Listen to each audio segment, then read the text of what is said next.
Thank you very much. Look at this. It's like a beach party survivors club, isn't it? Thank you all for still being here. We appreciate it. We're almost there. We're going to go from buzzwords to keywords because we've keyword optimized the title of this. We've got CX, AI, and content all in one title. Wow. We're going to start. We've heard so much about AI the past 2 days. AI is going to do everything. Or is it? So we're going to start when we talk about content with what is AI going to do, and perhaps more critically, what's it not going to do? Denis, I'll start with you. Please introduce yourself and tell us your thoughts. Thank you, Paul. Hi, everyone. Denis. I'm Global and US Medical Channel Strategy for Pfizer. So even though I'm in the medical side now, I spent most of my career on the commercial and advertising space. So I'll probably hope to give you my dual opinion on this. And so thank you for having me. We heard a lot about what AI can do throughout the 2 days, yesterday and today, from generative AI, predictive AI, agentic AI. So I think sky's the limit. They can help us create documents, translate, localize. We have seen excellent use cases. What they cannot still do probably is giving us that very deep emotional connection, what Graham showed us earlier today. I think probably we're not there yet. We'll probably get there in the future, but I think that deep connection, deep emotional feeling, I think we're not there yet. That's great. Mubasher, same question to you. Where's the hope for the human creatives here? What can it do and what can't it do? Yeah, well, thanks, Paul. And it can do a lot. By the way, hi everybody, good afternoon. Mubasher Hassan. I'm Global Head of Content Management at Grünenthal, and I'm leading the content strategy with a strong focus on modular content, digital transformation, and especially innovation with AI. Right now, we have been experiencing use cases from end-to-end in content management. So from searching content in your library to be able to create specific key messages for your key personas, to actually create channel-specific content. There's a lot that AI can do, but I think what AI cannot do is to have that strategic insight, as well as the nuances, the regulatory, although it can assist. So I do feel that the best use cases with AI are the one where it acts as your assistant, right? So you definitely need to have the human in the middle. And that's been a recurring theme of human plus AI is better than either on its own. Prasant, yourself and your colleagues have spent a lot of time innovating in this space. What's your thoughts on what it can and can't do? Yeah, we do. Hi everyone, good afternoon. My name is Prasant Vijayakumar. I lead the strategy at Viseven, which means I have to look at Viseven and think about the future of Viseven. Set it up for being competitive in the market, as well as bring products and services that are relevant to customers as yourself. I come from a background of pharma. I've been a pharmacist, medical rep. I spent 15 years producing, working with creative agencies, producing content for every therapeutic area under the sun. So I feel content is very close to my heart. I think with AI and the discussions around generating content using AI, I think so far we focused on content that's already there, reusing content and repurposing content, and now we are adding regenerating content as a new thing. So if you can get all three right, then that'll be great for being more efficient with how we use content. I think the fallback on these things is that we need to be cautiously optimistic of how we do things. I think with Gen AI, it's like Play-Doh. We love the smell of Play-Doh. I don't know if you've played, it's amazing. If you have kids, and you love to create new things, you see, and you shape things. But it doesn't mean that we are all playing with it and we are loving the moment. And it's the same with AI. We are trying new things, generating new things. But in the back end, if things are chaotic, the outcome of what you get will be chaotic as well. Because at the end of any Play-Doh is that you mix all the colors you won't get it all back. Oh, I hate that. It's I going to hate be that. a glof or whatever is, a gloop. I don't know the word. Yeah. But that's the thing. So we need to be really optimistic, but with caution, because there are certain standards to be met before you get to use that. Yeah. That's one of my worst nightmares, by the way, that lump of mixed up Play-Doh that you can never separate. I'm not sure what the analogy is. We've heard a lot about customer centricity yesterday and today, so let's just go there for a second before we dive into where things are going. Let's talk about what is it customers are expecting with content, because that should guide everything we do. Dennis, I'll come back to you on this.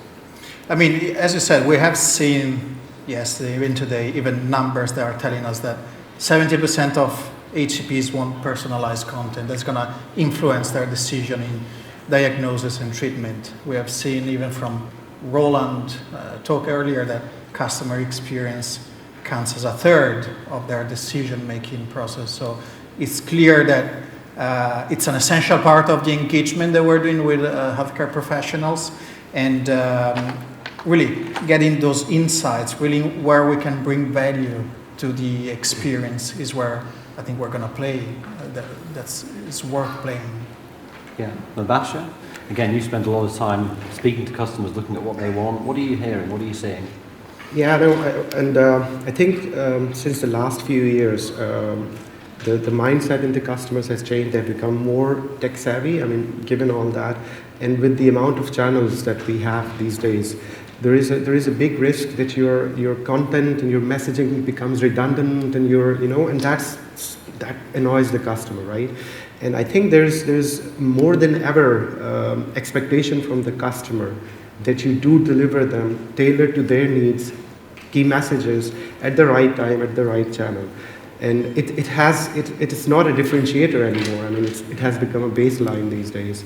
And I think omni-channel, really doing omni-channel, where you're addressing the customer through different channels, but in a seamless, integrated way, so that they can help their patients with their treatment pathways.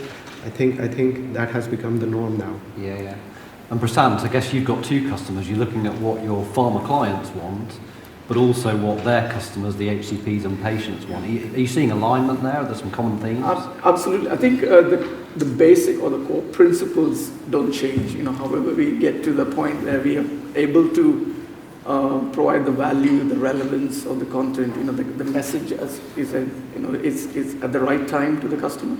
I think where we are focused on the whole personalization element. Can we get to that point where we are able to personalize? And then earlier there was that presentation about bringing emotion into it, to make that, can we get that role? Because a lot of the content that is being produced is still very dry, let's put it that way. Very kind. We are kind of rigid in our industry when it comes to producing even the email, and most emails are very rigid, factual, brand first kind of communication. But I'm sure we all are trying to break those boundaries, trying to make things more relevant. But the key message based on all the standard principles of how you do the strategy, from segmenting, targeting, understanding needs, barriers, drivers, whatever it is, and then the key messages, and then comes your content. Agree. And I know we talked about this before, and one of the speakers earlier mentioned this. When you think about next best action, it's really about the next moment, the next piece of the story, tailoring that, personalising it, which feels like we're not quite there, but we're heading in the right direction. So let's talk about what we think is going to happen as we think about content production, content supply chain. Maybe some way in the future there'll be a place where a marketeer presses a button and the entire campaign is produced for them with all the personalised elements. It'd be amazing. Less so for the agencies, but it would be amazing. We may never get there, and if we do, it's going to take a lot of time. So what do we see in the immediate future as the steps that will take us along that journey? Mubasher, I'll come back to you on this one.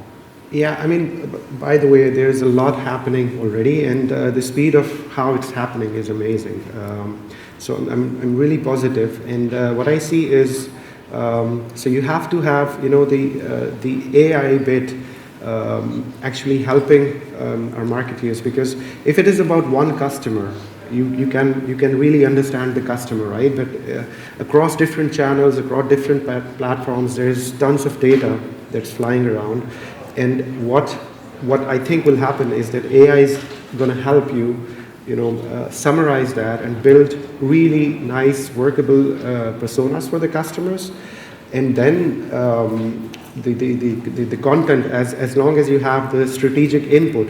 I think what we have seen in examples today and also yesterday, AI has come to that point that it already allows you to generate not just those key messages, but put those key messages into already templated final format of content that you can send to the customer.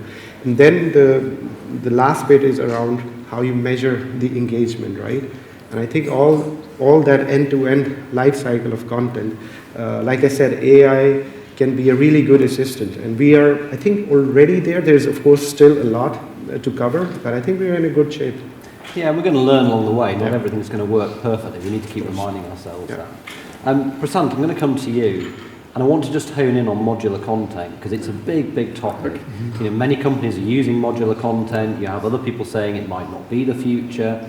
What's your thoughts on that? Where does it fit in? Yeah, first of all, thank you for mentioning the ancient buzzword modular content. But it is still relevant, I would say. I think even when we talk about AI being able to regenerate content, I think what's important to understand is you need to start with a framework for your AI. Because without that framework, you will have different people coming up with use cases, and how do you decide which use case to focus on and focus on the resource and everything. And when it comes to modular content, I see the future of modular is it's a data standard that you need to achieve in order to be able to train your model to create that relevant content which is compliant. So that's very important. Please do continue to invest in creating those libraries of modules, because see, one of the things is with modules you're standardizing things. The whole idea still remains that you can reuse and repurpose and now regenerate content. And that regenerated content is still reliant on this modular standard that you created. And in the future for that is that we will be able to connect your engagement data to each module, which means that whenever you're picking a certain segment of customers, you want to communicate certain key messages, your AI is able to quickly read that data and produce the right content and push it dynamically to your deployment systems. Sorry, if I may add to that. I think we've been also, since a couple of years, we've been working with modular content. And I think what we are seeing in the future is that exactly what Prasant says, that modular content actually digitalizes your content and it becomes a data point. But the AI systems of the future, or what we are trying out, is that they can also, those key messages that we're talking about, either based on studies or already existing content, AI can actually create new modules. And then they, again, I think it's very important to understand that you need to have those data points. So modules, more than the visual elements, are your data assets. And as you have the data assets, it helps with the insights. It helps with replacing one module with the other at the channel, and it helps with the insights as well. Yeah, it's a good point. Sorry, the visual element. I think that's a good point you mentioned, because I think with modular this has been the problem, that people want to see it as a visual, tangible element, and I think we should get rid of that definition of being visual at all, because it needs to become a data set that you create. It can be text, it can be image, it can be a combination, it can be your key opinion leader voice, data, or some kind of it could be a video. And in the future, you don't, with e-detailers and things, 100-slide e-detailer is gone. Your TikTok generation of doctors will not listen to you. You probably need to play some emotional music along with the content that you produce, which will be more engaging to them. Yeah, what was it? 3 seconds is the attention? Yes. That's not 100 slides. Change tack slightly, Denis, because we spoke about this before, this age-old challenge of global to local content, and we've seen stats around how much global content is not used by local teams. How do you see that process evolving? Yeah, that's still a key focus, I think, for a lot of the big pharma, because, as I said, it's not done well enough, and companies are putting targets on how much content you should reuse, and that's still going to be, I guess, a focus moving forward. But I think, as we have seen for the Danone use case, that's going to be extremely easier. So I have very high hopes on that side.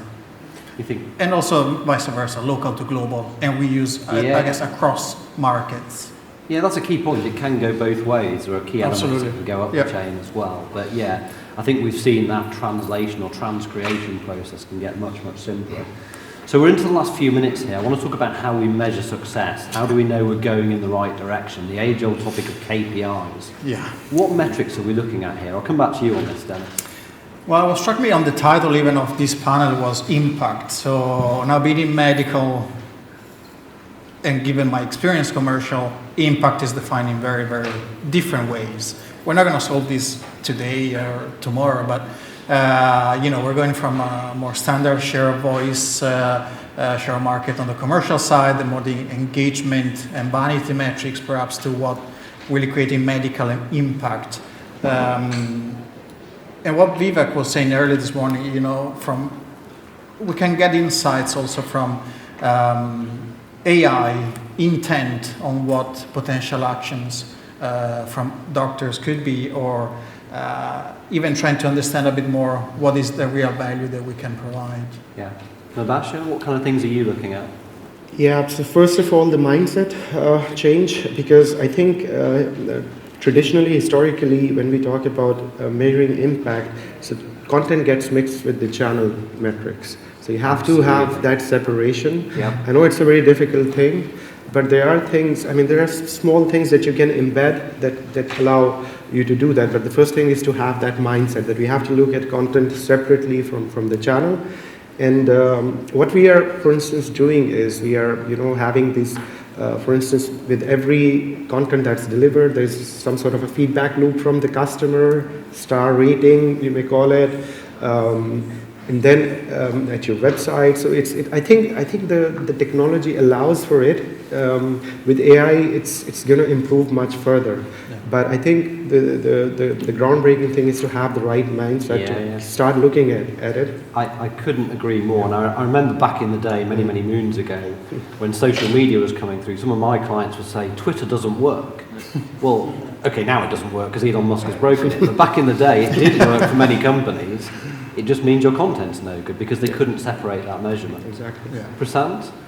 I'm a core strategist. I always, I work with a lot of customers, and it's always hard going with the question, what's the metrics? Instead, I split them into make it easier. What's your key business questions in terms of strategy, your operational metrics that you would, questions that you may have, and then performance-based. So when you do that, it becomes a lot more easier for people to understand, okay, what are the answers they're seeking for the questions they have. Yeah. And then starting from that point, then you then look at what metrics you need, what data you need, and then connect it together. Yeah. I think that's the best, one good way to approach it.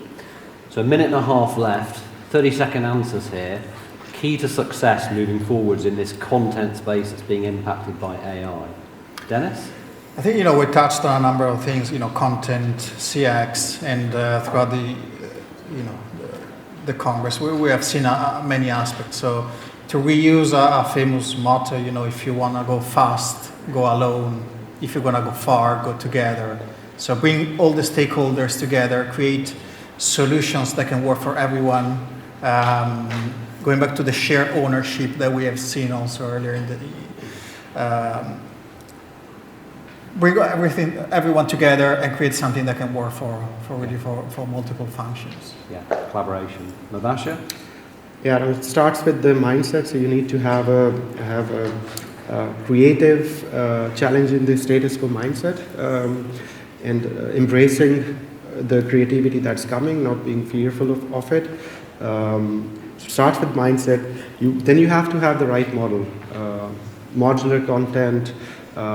The right environment, so mindset, the model, the framework, and finally to measure, right? To measure the impact, to have those insights embedded so that you can then feed the cycle for the next content that you create for your customer. And Prasant, I know we're up against time. I know. Quickly, it's have your frameworks set up. We're always looking at standardizing processes to make sure that we can get to a point where we can personalize everything to the customer. Great stuff. The customer in the blue. Great stuff. Well, I'll take this opportunity to say a big thank you to Dario, because I've been to every one of these events and they've always been amazing. But thank you so much to my panel. Great discussion.